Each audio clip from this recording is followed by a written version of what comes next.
بشرا وداعيا إلى الله بإذنه وسراجا منيرا أما بعد فقد قال الله تبارك وتعالى في كلامه القديم وفي فرقانه الحميد فأعوذ بالله من الشيطان الرجيم بسم الله الرحمن الرحيم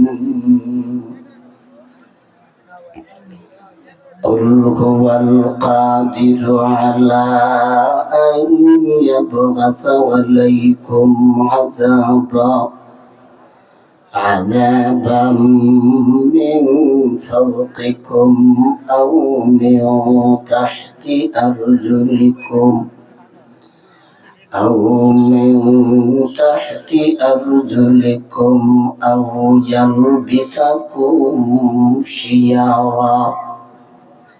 أو يلبسكم شيعا ويذيق بعضكم بأس بعض انظر كيف نصرف الآيات لعلهم يفقهون صدق الله مولانا العظيم وقال النبي عليه الصلاة والسلام من دعا منكم منكرا فليغيره بيده وإن لم يستطع فبلسانه وإن لم يستطع فبقلبه ذلك أضعف الإيمان أو كما قال النبي عليه الصلاة والسلام وصدق رسوله النبي الأمي الكريم بارك الله لنا ولكم بالآيات والذكر الحكيم اللهم صل على محمد وعلى آل محمد كما صليت على إبراهيم وعلى آل إبراهيم إنك حميد مجيد اللهم بارك على محمد وعلى آل محمد كما باركت على إبراهيم وعلى آل إبراهيم إنك حميد مجيد كلما ذكره الذاكرون وكلما غفل عن ذكرك الغافلون سبحانك لا علم لنا إلا ما علمتنا إنك أنت العليم الحكيم أما بعد লাখপুর যুব সমাজ ও এলাকাবাসীর উদ্যোগে আয়োজিত আজ 14তম বাৎসরিক তাফসীরুল কোরআন মাহফিলের আমার অত্যন্ত শ্রদ্ধাভাজন সভাপতি হযরত মাওলানা মুফতি নাসিরউদ্দিন সাহেব দামাত বরকাতুহুম বিতুলি হায়াতি ও হযরত মাওলানা আব্দুল বারী লাখপুর, হযরত মাওলানা সাইদুর রহমান সাহেব দামাত বরকাতুহুম বিতুলি হায়াতিহি, দিগার মুআজ্জাজ মুকাররম হযরতুল উলামায়ে কেরাম, মুরব্বিয়ানে আযম, যুবক ভাই সব, আড়ালের পর্দানিশি আমার অত্যন্ত শ্রদ্ধেয় মা ও বোন, উপস্থিত দিন দরদি মুসলমান আমার ভাইরা, আপনারা জানেন আপনাদের এই এলাকার মাস্টার সাহেব যিনি আজকে দুনিয়াতে নাই, অত্যন্ত মহব্বত করতেন, আমাকে প্রায় সময় যোগাযোগ করতেন, বিভিন্ন ধরনের মাসআলা মাসাইল জিজ্ঞাসা করতেন। সেটা বুঝলাম যে ওনার আমল করার জন্য আগ্রহ, জানার জন্য আগ্রহ ছিল। আজকে মাস্টার সাহেব দুনিয়াতে নাই, আমরা সবাই ওনার জন্য দোয়া করি আল্লাহ যেন ওনার কবরটাকে জান্নাতের বাগান বানায়া দেয়। আমি মসজিদে নামাজ পড়লাম, মসজিদের পাশে ওনার কবর, জিয়ারত করে আসলাম। ওনার একটা ছেলে আল্লাহ দান করেছে, আপনারা অভিভাবক হিসাবে আপনারা এই ছেলেটাকে দেখে রাখবেন, সৎ উপদেশ দিবেন যাতে ও সৎ লোকের সাথে চলাফেরা করতে না পারে। আমরা যারাই এই এলাকার মুরব্বী, যুবক যুবতী আজকে দুনিয়াতে নাই, আমরা প্রত্যেকের জন্য দোয়া করি আল্লাহ যেন তাদেরকে মাফ করে, আল্লাহ তাদের কবরটাকে জান্নাতের বাগান বানায় দেয়। আমরা 7 নম্বর খারা সূরা আনআমের 65 নম্বর আয়াত তিলাওয়াত করেছি। নবীজির অসংখ্য অগণিত হাদিস সমূহ থেকে একখানা হাদিস পাঠ করেছি। এই আয়াতের আলোকে নবীজির হাদিস থেকে সামনে রেখে তাফসীরি হাইসিয়তে আমরা অল্প কিছু আলোচনা করব। আল্লাহ যেন আপনাদেরকে আমলের নিয়তে শোনার, আমাকেও যেন আল্লাহ আমলের নিয়তে বলার তৌফিক দান করেন, শুধু বলি আমিন। আমরা নবীজির কিছু আলোচনা করতাম, কিছু যুবকদের আবদার। আমাদের নবীজির আলোচনা একদিন কেন সারা জীবনেও আলোচনা শেষ করে যাবে না, অল্প কিছু আলোচনা করব। আমাদের নবীজিকে আল্লাহ সৃষ্টি করেছিলেন সর্বপ্রথম, প্রেরণ করেছেন সর্বশেষে। আল্লাহর নবীজি নিজেই বলেছেন কুনতু নাবিয়্যান ওয়া আদামু বাইনাল মাই ওয়া তিন। আমি নবীজি তখনও নবী ছিলাম যখন আল্লাহ আদম নবীকে বানানোর জন্য পানি এবং মাটি একত্রিত করে যখন খামির বানানো হয়েছিল, তখনও আমি বিশ্ব নবী ছিলাম।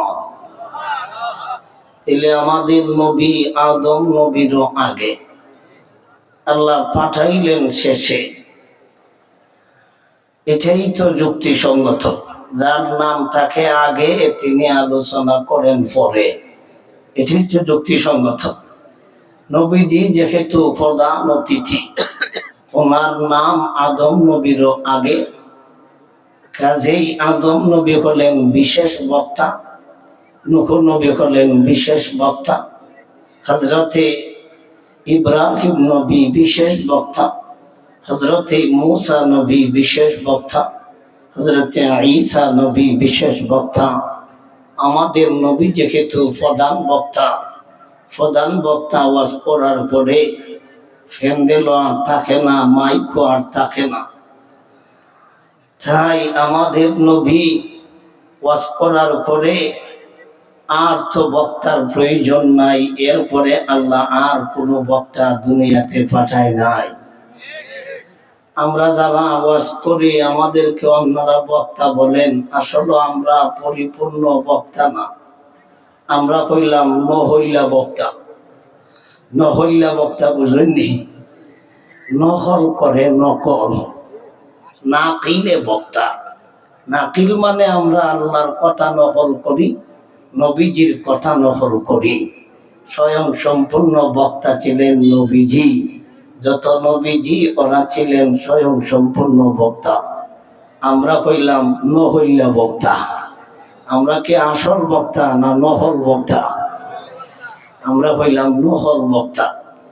তাইলে আমাদের নবীজিকে আল্লাহ দুনিয়াতে পাঠাইলেন সর্বশেষে, সৃষ্টি করেছিলেন সর্বপ্রথম। দুনিয়ার জগতে নবীজির জীবনীটাকে আমরা দুইটি ভাগে ভাগ করি।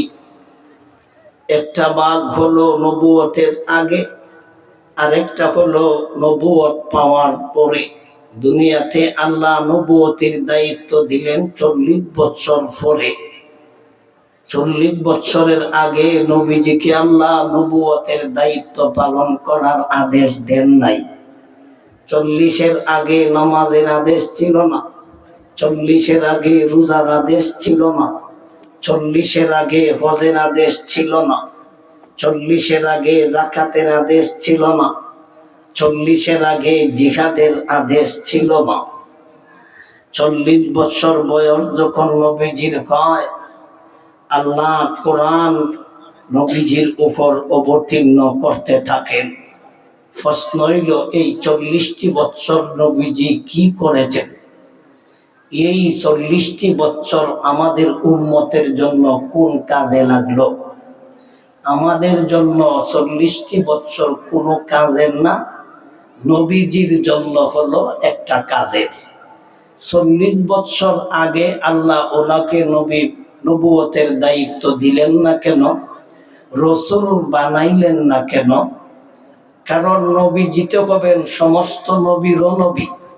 আমাদের নবী সমস্ত রসুলের রসুল। আমাদের নবী মানব জাতির মধ্যে শ্রেষ্ঠ মানব। উনি দে শ্রেষ্ঠ, তার প্রমাণ কি? উনি দে এত বড় যোগ্য, তার প্রমাণ কি? উনি দে এত বড় নবীরও নবী, সমস্ত রসুলেরও রসুল, এর প্রমাণ কি? এর প্রমাণ হিসাবে আল্লাহ 40টা বছর বেদিন কাফিরদের সামনে উপস্থাপনা করেছেন। দেখো, 40টা বছর তার সাথে তোমরা উঠা বসা করেছ, 40টা বছর তার সাথে লেনদেন করেছ, 40টা বছর তার সাথে ব্যবসা বাণিজ্য করেছ, 40টা বছর তার সাথে তোমরা চলাফেরা করেছ। বলো তো দেখি, 40টা বছরের ভিতরে কয়টা মিশা হতা কইছে? কাফিররা কয় একটাও না। 40টা বছরের ভিতরে কয়টা কাজ করছে? একটাও না। 40টা বছরের ভিতরে কয়জন গাইলাইছে? একটাও না। 40টা বছরের ভিতরে কয়টা চুরি করছে? একটাও না। কয়টা ডাকাতি করছে? একটাও না। 40টা বছরের ভিতরে কয়টা গানের আয়োজন করছে? একটাও না। কয়টা গানও গেছে? একটাও না। কয়টা প্রেম প্রীতি করছে? একটাও না। কয়জন বেডি বাগায় লইয়া গেছে? একটাও না। কয়টা পরকিয়া করছে? একটাও না। তাইলে এইগুলি তো একদিনে হয় না, 2 দিনে হয় না।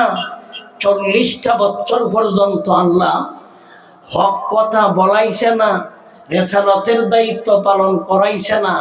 আবু জাহেলকে আল্লাহ দেখাইতে চেয়েছে, আবু লাহাবকে আল্লাহ দেখাইতে চেয়েছে উনি হবেন শ্রেষ্ঠ। তার জ্বলন্ত প্রমাণ 40টা বছর। 40টা বছরের ভিতরে তোমরা দেখোনি? বলে হ্যাঁ। একটা মিছা কথা কইছে? বলে না। একটা ঝগড়া করছে? বলে না। কাজ্জা করছে? বলে জি না। কোনো বাটপারি দুর্নীতি করছে? না। এটাই তো উনি শ্রেষ্ঠ হওয়ার প্রমাণ। এর চাইতে আর কি প্রমাণ তোমাদেরকে দেখাইতে পারি? উনি এখন যে কথা বলবেন, তোমরা কি মনে করো 40টা বছরের ভিতরে যেই ব্যক্তি একটা মিথ্যা কথা বলছে না, এখন উনি মিথ্যা কথা বলবেন, তোমরা এখন আর বলার ভাও নাই যে উনি এখন মিছা কথা কয়, এখন উনি কোরআনের কথা কয় মিছা কথা কয়, উনি আল্লাহর কথা কয় মিছা কথা কয়, নমাজের কথা কয় মিছা কথা কয়, হজের কথা কয় মিছা কথা কয়, যাকাতের কথা কয় মিছা কথা কয়, এখন আর মিছা কথা কয় এই কথা বলার ভাও নাই।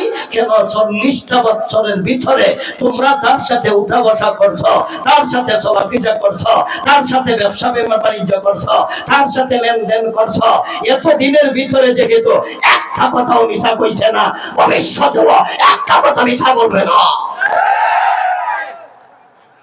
এই কারণে আল্লাহ 40টা বছর পর্যন্ত বেঈমানদের দিয়ে আল্লাহ নবীজিকে পরীক্ষা করাইলেন।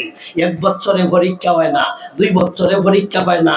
আমি আপনাদের এখানে 80 বছরে একবার, আমি খারাপ না বালা এটা আপনারা বুঝতে পারতেন না। আমি যদি 10-12 বছর পর্যন্ত আপনার সাথে উঠা বসা করি তাইলে মোটামুটি কিছু বুঝবেন। তাইলে 1 বছর পরেই যদি রসুল আল্লাহ রেসালতের দায়িত্ব দিলাইতো তাহলে আবু জেহেল সুযোগ পাইতো। আমি দেখছি না, আমি বুঝছি না, আমি টের খাইছি না। আবু লাহাব ভাই কইতো আমি বুঝছি না, আমি টের খাইছি না। উতবাই কইতো আমি বুঝছি না, আমি টের খাইছি না। সাইবাই কইতো আমি বুঝছি না, আমি টের খাইছি না। ও আখরোচ্ছাই কইতো আমি বুঝছি না, আমি দেখছি না, আমি টের খাইছি না। এই কারণে যাতে একটা কাফিরের বাচ্চায় এই কথা বলার সুযোগ পায় না যে আমি দেখছি না, বুঝছি না, জানছি না। এই কারণে আল্লাহ 40টা বছর পর্যন্ত সুযোগ দিছে। খানার ঘরের খানা এখন তো দেখছো 40টা বছরের ভিতরে দেখে তো একটা দুর্নীতি করছে না, তাহলে এখন বোঝ উনি যখন কথা কয় আল্লাহ এই কথাও ঠিক। এই কারণে 40টা বছর পর্যন্ত আল্লাহ এই নবীর জন্য আল্লাহ নবুয়তের দলিল হিসাবে কাজে লাগাইছে। 40টি বছর নবীর জন্য নবুয়তের দলিল হিসাবে কাজে লাগছে, উম্মতের জন্য কোনো কাজে লাগছে না। আমাদের আমলের কিছু নাই, 40 বছরের আগের জীবনে দিয়া উম্মতের কোনো পালনের কিছু নাই, আমলের কিছু নাই, করণীয় কিছু নাই। কারণ নবী ওই আদেশ পাইছে না করো, যে আমরা রেখে তা আদেশ দিত। নবী কি করার আদেশ পাইছে? নমাজের আদেশ পাইছেনি, রোজার আদেশ পাইছেনি, হজের আদেশ পাইছেনি, যাকাতের আদেশ পাইছেনি। নবী ওই তো পাইছে না, আমরা হইতাম কিতা?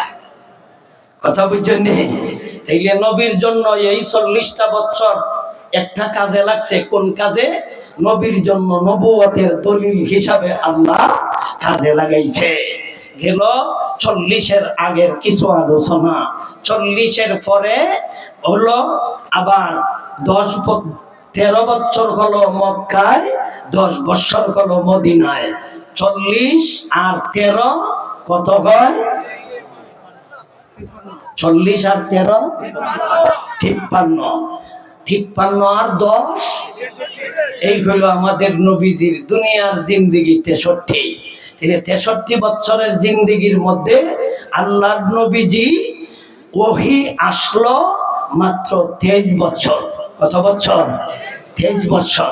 তাইলে উম্মতের জন্য শিকার আছে, উম্মতের জন্য আমলের আছে, উম্মতের জন্য করণীয় আছে, উম্মতের জন্য পালনীয় হইল 13 বছর হলো মক্কি জিন্দেগি, 10 বছর হলো মদনী জিন্দেগি। সুতরাং আমরা 40-এর পরের যে ভাগটা আছে 23 বছর, এটাকে আবারও 2 ভাগ করি। একটা হলো 13 বছর মক্কায়, আর একটা হলো 10 বছর মদিনায়। নবীজি 10 বছর কাটাইলেন মদিনায়, 13 বছর কাটাইলেন কোথায়? মক্কায়। যে সময় নবীজি হুকুম পাইলেন, আদেশ পাইলেন, নবীজি যখন আল্লাহর পক্ষ থেকে আদেশ পাইলেন তখন নবীজি আদেশ দেওয়া শুরু করলেন। এর আগে আদেশ দেন নাই, এর আগে নবীজি কোনো হুকুম আহকাম জারি করে নাই। নবীজিকে যখন আল্লাহ অর্ডার দিলেন আপনার উম্মতদেরকে আদেশ দিন, তখন নবীজি আদেশ দেওয়া শুরু করলেন। সর্বপ্রথম নবীজি তাদেরকে আদেশ দিলেন, কুলু লা ইলাহা ইল্লাল্লাহ, লা ইলাহা ইল্লাল্লাহু তুফলিহু। ও আমার উম্মতের দল, তোমরা সফল হইতে চাও, তোমরা বলো এক আল্লাহ, আর কোনো মাবুদ নাই আল্লাহ ছাড়া। এই কথাটা তোমরা স্বীকার করো। যখন ভাই এই কথাটা নবীজি বললেন, তখনকার সরকার ছিল আবুল আহাব, তখনকার বড় লিডার, তখনকার সময়ে বড় নেতা। এর মধ্যে উল্লেখযোগ্য একজন নেতার নাম ছিল আবু জাহেল, তার নাম তখনকার সময় ছিল আবুল হিকাম। আবুল হিকাম মানা হলো বুদ্ধিজীবী। সমাজের মধ্যে হয়েছিল একজন জ্ঞানী এবং গুণী, সরকারি এবং উল্লেখযোগ্য কর্মকর্তা। উদাহরণস্বরূপ, আগে তো এমপি মন্ত্রী ছিল না, উদাহরণস্বরূপ বুঝাইতে যাইয়া বলি, হে একজন মন্ত্রী ছিল। উদাহরণস্বরূপ একজন মন্ত্রী ছিল, তাইলে বড় একজন মন্ত্রী উচ্চ পর্যায়ে। সর্বনাশ, এর মতন নেতা আমাদের বাংলাদেশও যতটা আছে, সব এমপি মন্ত্রী মিলাইলেও আবু জাহেলের মতো মন্ত্রী হতে পারবা না। নবীজি এমন এক চিহার মধ্যে ডুবাইছে, এটা আটফা লড়াইতাম পারি না। এটা একটা সিহার ভিতরে ঢুকছে। এখন আমার থেকে যদি আর একটু বড় হুজুর হয়, সেটি তো শেষ হই। যিনি এমন এক চিহার ভিতরে ঢুকছে, স্বাভাবিক একটা শেয়ার হইলে বলা লড়ন চরণ যায়, এমন সিহার ডুহাইছে। এদের উপরটা কিছু প্রশস্ত, নিচে বড় চিহা বৃহৎ আছে। আমার সব বৃহৎ। যাই হোক, তখনকার সময় নবীজি যখন এক খোদার দাওয়াত দিলেন, তখনকার জনগণ এবং নেতা সরকার সহ বড় বড় খোদা তাদের আছিল ৩৬০টা, ছোট বড় মিল্লা তাদের খোদার সংখ্যা ছিল ৩৩ কোটিটা। বাপ রে বাপ! যেই যুগে নবী এক আল্লাহর দাওয়াত দেওয়া শুরু করছেন, এই যুগে আল্লাহ কি একজন ছিল না লক্ষ লক্ষ ছিল? দেখেন, লক্ষ লক্ষ কুদার যুগে এক কুদার কি বেই আছে? লক্ষ লক্ষ কুদার যুগে এক কুদার কথা কেউ মানবো? লক্ষ লক্ষ কুদার যুগে এক কুদার ওয়াজ কে কেউ শুনবো? সর্বনাশ! কেমন পরিস্থিতি দাঁড়াইল! বর্তমানের যে পরিস্থিতি, এই পরিস্থিতির কিছুই না। অতীতের যে আমাদের বাংলাদেশের পরিস্থিতি ছিল, এই তুলনায় এই পরিস্থিতি কিছুই ছিল না। তখনকার সময় নবীর পক্ষে কথা বলনেওয়ালা সমাজে একটা মানুষও ছিল না। সবাই ছিল সরকারের পক্ষে, সবাই ছিল বেদিনের পক্ষে, সবাই ছিল জালিমের পক্ষে, সবাই ছিল বাটপারদের পক্ষে, সবাই ছিল ইহুদি খ্রিস্টানের পক্ষে, সবাই ছিল মূর্তি পূজারী, সবাই ছিল মুশরিক, সবাই ছিল বেদিন কাফের। আর একমাত্র হকের পক্ষে ছিলেন একমাত্র আমাদের নবী, বিশ্ব নবী মুহাম্মদুর রাসূলুল্লাহ সাল্লাল্লাহু আলাইহি ওয়াসাল্লাম। তাহলে বেশি লোক দিয়া কি একজনরে নির্ণয় করা সম্ভব? তাহলে বেশি লোক যার পক্ষে, হে ওই কি সঠিক? আর যার পক্ষে লোক নাই, হে কি বাতিল? কি মনে করেন আপনারা? কি মনে করেন? এই ঘটনা দ্বারা কি বুঝলেন? নবীর যুগে সবাই ছিল কাফির, নবী একজন ছিলেন ইমানদার। তবে কি তারা সঠিক ছিল? তবে কি তারা সঠিক ছিল? নবী ছিলেন সঠিক, পড়া ছিল বেঠিক। বর্তমানেও একদল মানুষ আমাদেরকে তারা যাচাই করতে চায়। আজকে আমাদেরকে তারা, আমরা সঠিক না বেঠিক, আমরা বালা না খারাপ, এরাও আমাদেরকে যাচাই করতে চায়। এরা ইলেকট্রিক মিডিয়া বলে, মামুন সাহেব তুমি এক জায়গায় দাঁড়াও আর আমি এক জায়গায় দাঁড়াই, দেখি কয়জনে কয়টা ভোট পায়। তাহলে ভোটের সাথে ভালো মানুষের পরিচয় নাই, ভোটের সাথে সত্যতার পরিচয় নাই। তোমাকে পেশাবেতে ভোট দিতে পারে, তোমাকে মত করে ভোট দিতে পারে, তোমার সন্ত্রাসে ভোট দিতে পারে, মামুন সাহেবের পেশাবেতে ভোট দিতে না, তাই বলে অযোগ্য বলা যাবে না।